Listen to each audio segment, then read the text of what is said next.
How are we all doing this lovely Wednesday, the 2nd of June? Welcome to the 2nd of June. It's summer. It's officially properly summer.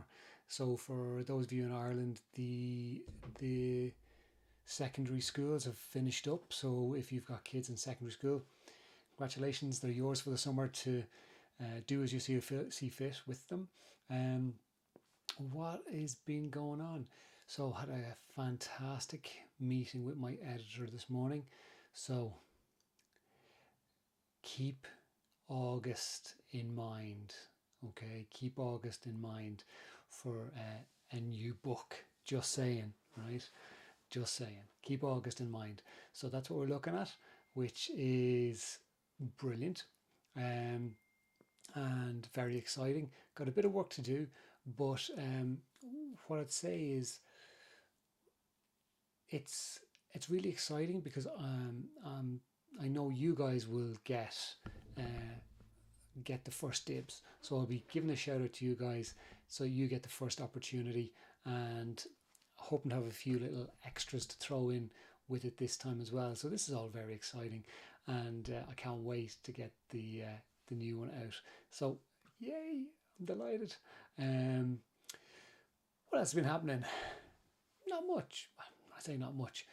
It's been busy, but that's just life, and life is busy, and that's good. So I can't complain.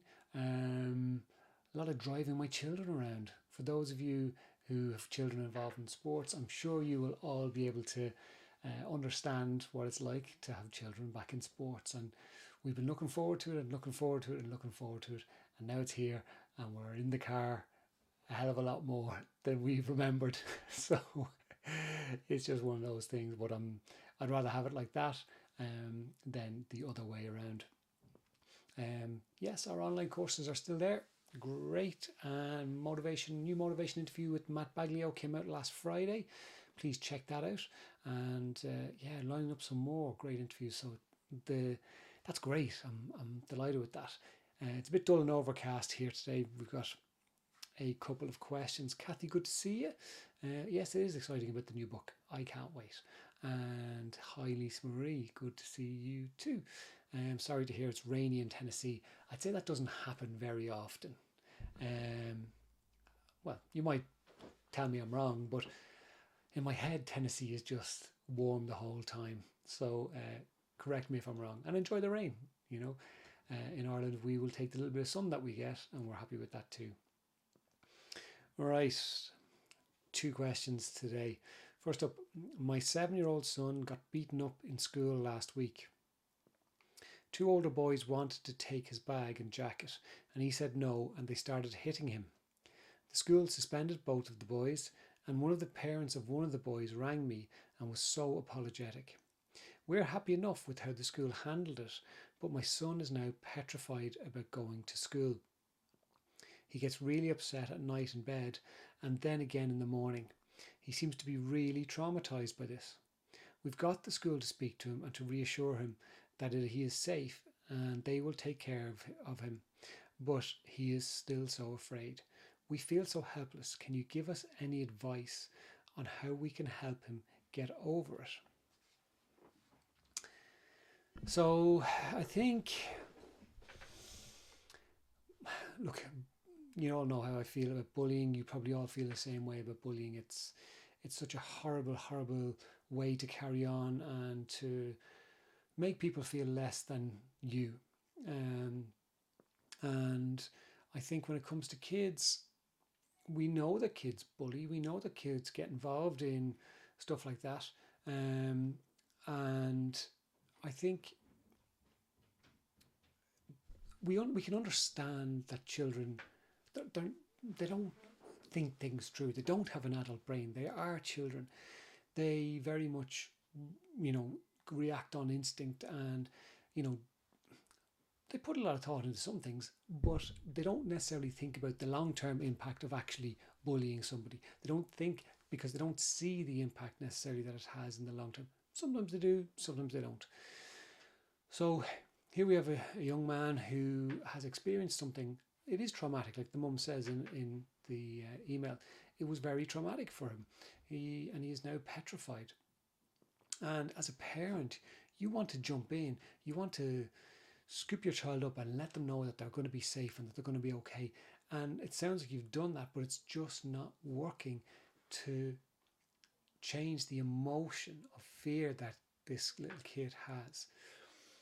So what you could do is take him into school, meet with the teachers, meet with the principal, and get them to physically, in his presence, have a conversation with him about how they're going to keep him safe, how this is not going to happen again, and get that commitment. So that's one option. Two, you could keep him out of school for the next couple of weeks. So he's 9, so he's probably in maybe 4th class, I think, maybe 3rd class. So you could keep him out for the last couple of weeks and just see how he is during the summer. Is he still okay? Is he starting to feel more confident about getting back out with his friends? And then see how he is going back into school. You could do that. That's an option. You could look at getting him talking to a counsellor or a therapist or a coach. Now, some people might say that's quite extreme, but it might only take 2 or 3 sessions for him to start to feel more confident about it if the person is skilled enough. So that's something you could do, and it might be worth the investment in that, so that he feels, one, that he is in control of his emotions, because you can say to him, you're going to be okay. The school could say to him, you're going to be okay. The 2 guys who bullied him could turn around and say, we are not going to go near you ever again. In fact, we're going to have your back if anyone tries to beat you up. But that may not make him feel any better. It doesn't take away the hurt and anguish that he experiences. So definitely reassurance is really important. So reassure him that he is going to be okay and you guys are going to work to help him. Ask him what he would like to have happen. He might say to you, I just want to stay off school and go back in September. Or he might say, I don't want to go back to school ever again. But he might say, I just need to, have a little bit of a break for this week to see how I get on. Now, different people will say to you, well, don't get him back in, because the longer you leave it, the worse it's going to be. And that could be the case, but the flip side of that is that if you've got a child who's really upset at night, and then you're trying to bundle a really upset child into a car or on a bus and get them to the school, and they're really upset at the school and they're screaming, like, that's very, very challenging to try and manage, because you've got a very upset child and they just, they want your support and to hear that they're being listened to. So really what I'd say is, I suspect 2 or 3 sessions with a counsellor or a therapist would get him over this. If you don't want to do that, maybe go and talk to the school. If the school have a school counsellor or somebody there that, school support, a homeschool teacher who can come out to the house and speak to him about it and try and give him that reassurance, and get him to write down how he feels about it, right? So write down how I feel about this. What is it that's going on for me? And how is this impacting on me? So it might be, I'm scared, I'm very sad, I'm very afraid, I don't want to get beaten up again. And how that's impacting on him is making him not want to go to school, maybe not want to spend time with his friends, that kind of thing makes him not want to go to sleep at night. So get him to write that down, and then write down the other side. So what could he believe with the situation? Okay, well, it could be that this is the first time this has ever happened. The boys have apologised. The school are going to help me. And it's okay for me to be sad about this or scared about this. That's okay for me to feel this way. And then get him to write down what he can do differently. Well, I could try going to school and see how I get on. I could have mum and dad walk me into the classroom or into the school where a teacher meets me to walk me, so that he's starting to get a sense of control over his emotions and what's going on from as part of this process. So that's basically trying to get the head back in control of the emotions, where under stress, the emotion overpowers the logic. So just sit with them, work through that.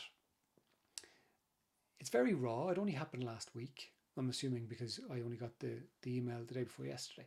So it only happened last week. So it's probably only been a couple of days since it's happened. It might just pass. He might just need a few days to work through it. But I'd definitely speak to the school, see if they've got a homeschool teacher who can come out, or a school counsellor who can come out and talk to him, and then look at, okay, sit down, do what he feels, how that's affecting him, and look at what he could do alternatively and how that he could feel and how that could help him to deal with it a little better, and then see how he goes. But maybe a few sessions with a therapist or a counsellor could be enough to get him feeling more confident within himself, and see how that goes. Let me know how you get on, please do. It's such a scary thing, it really is, and a hopeless thing. We feel very hopeless as parents, so it's kind of challenging. Hi Matteo, good to see you. Everything is good here. I hope you're keeping well. Caitlin, day 1 of 4 off for me, aching from soft play and slightly concerned after getting stuck on the giant slide. Congratulations on getting stuck on the giant slide. And Maria had 3 amazing days with the kids. That's great to hear. Well done, I'm delighted for you. Great. Okay, second question. I am at the end of my tether with my son. He's 13 and just won't engage with anything outside of his console. We have constant arguments over the amount of time he spends on it, and we keep making deals about taking up a new activity, which he goes along with at the time, but then never commits to or follows through, and it is so frustrating. He says I won't be complaining when I'm living in a mansion that he has bought for me when he becomes a millionaire gamer, and that just infuriates me. What can I do to change this? I don't know what your problem is. You're going to be living in a mansion that your multi-millionaire gaming son has bought for you. Like, what could be wrong with that? Except what if your son isn't that child who becomes a millionaire gamer? What do you do then? So, look, we've dealt with this a number of times. It's something that comes up quite regularly. It is the amount of time that especially teenage boys will spend on consoles. And by the sounds of it, a lot of them would spend forever on their consoles if they could. So there is a balancing act, because you don't want to be a parent who's just going, right, well, that's it. It's gone. Now, you can do that. Like, if you are really at the end of your tether, then I would suggest just taking the console away from him. Now, that's going to cause some, challenges for you, because he's 13. I'm sure he's going to take it lying down, because it sounds like you're arguing about stuff anyway. But you do have the right to take that off him. You have the ability to get rid of the console and say, no, not happening. It's not happening, because you are causing arguments the whole time. I'm at the end of my tether, and just this isn't going to work. So it's gone.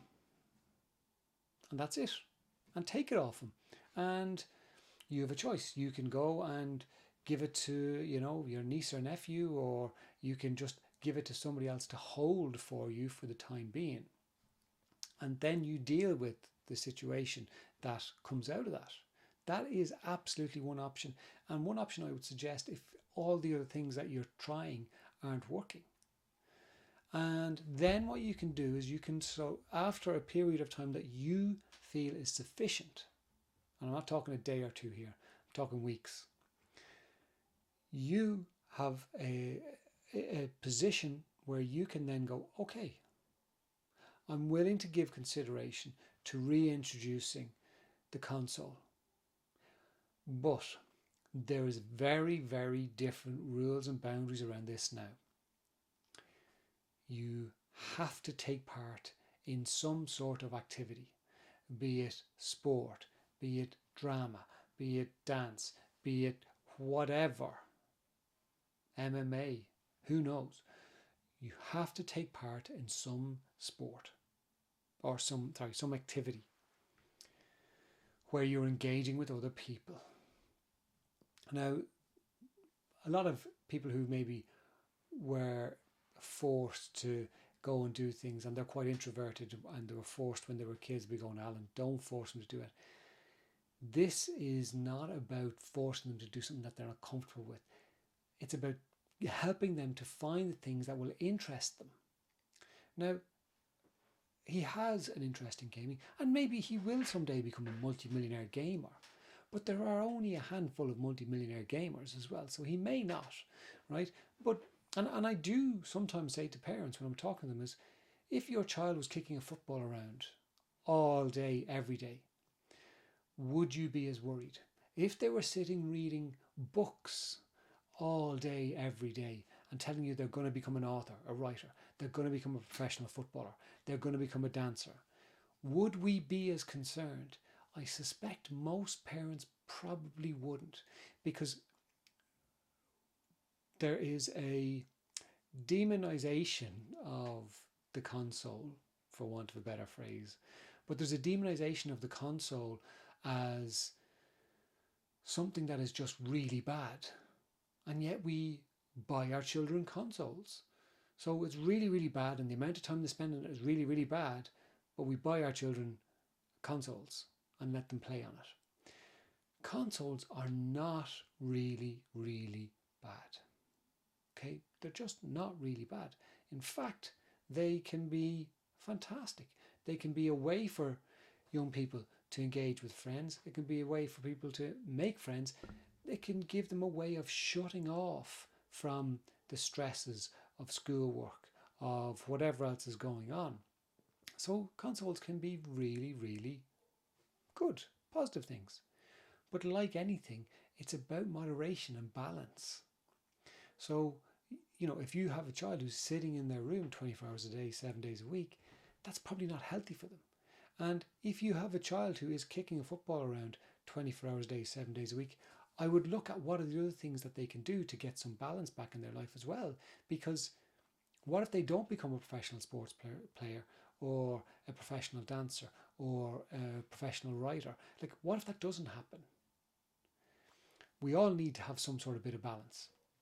So, one option, take it for a number of weeks and then renegotiate, bring it back in a few weeks' time or whenever you see fit, and say, right, there are conditions. You have X amount of time on it per day. You have to do at least one activity a week, at least once, if not twice or 3 times a week. You can do 3 different activities if you want, but you need to do at least one. And then you have to manage it. So you may have to look into, well, how do I set limits on a console? I'm sure there are ways that you can set limits. So how can I do that?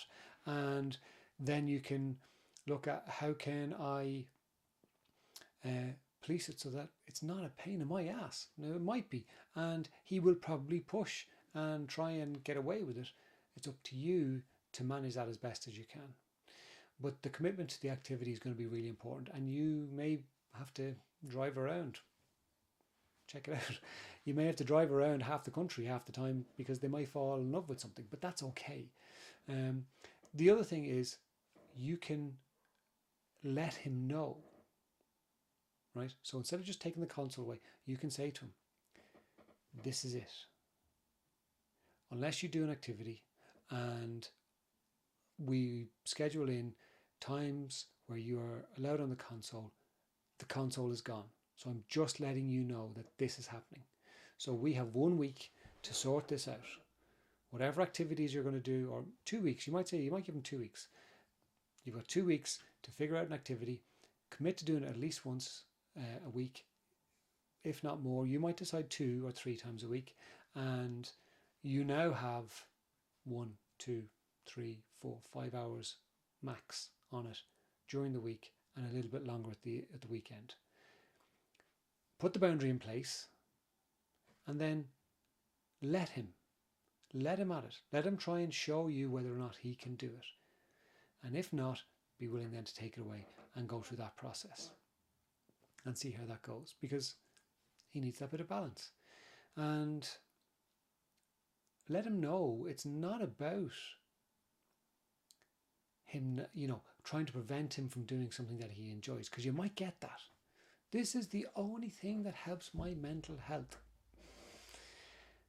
You're taking away the one thing that makes me happy. I've had some people that I've worked with who've had children turn around and say, I have no point in living if I'm not allowed on my console. And that is really trying to hit at your heart. A lot of these are just idle threats. Okay, they're just trying to find the hook that will get you to just let them off and let them do what they want. So you have a choice. Just take it and then go from that, or start off by warning and then following through. That's the hard part for so many parents, is to follow through. So follow through and then commit to it. And then support him to make the changes. So you might go, I don't know what I want to do. And you say, well, okay, we're going to find something. But you have to do a minimum of 6 to 8 weeks before we drop it. Because he might go, oh, I'll try boxing. And then he goes boxing and is like, yeah, after 2 goes, because it's hard, oh, I don't really like that. You're doing a minimum of 6 to 8 weeks. And then you can go from there. Best of luck with it. It may not be easy. It might be challenging, but it's going to be worth it, because 1, it's giving him the balance. 2, it's getting you back in control of the situation within the home. And I don't mean control where you're over dominating, but you need to be, the parent needs to be the one who is making the decisions and enforcing the decisions, or putting the decisions in place. It's not up to the kids. It's not their job. It's their job to push the boundaries. It's our job to keep them. So it puts you back in that position where you can start to move forward and have the boundaries and restrictions in place that you need, so that you're not pulling your hair out and you're not having arguments with him, and he's getting that balance. So you're not just taking it away, you're giving him the option. All right, that's it for this week, guys. I hope you all have a wonderful week. Take care of yourselves, and I will chat to you soon. See you.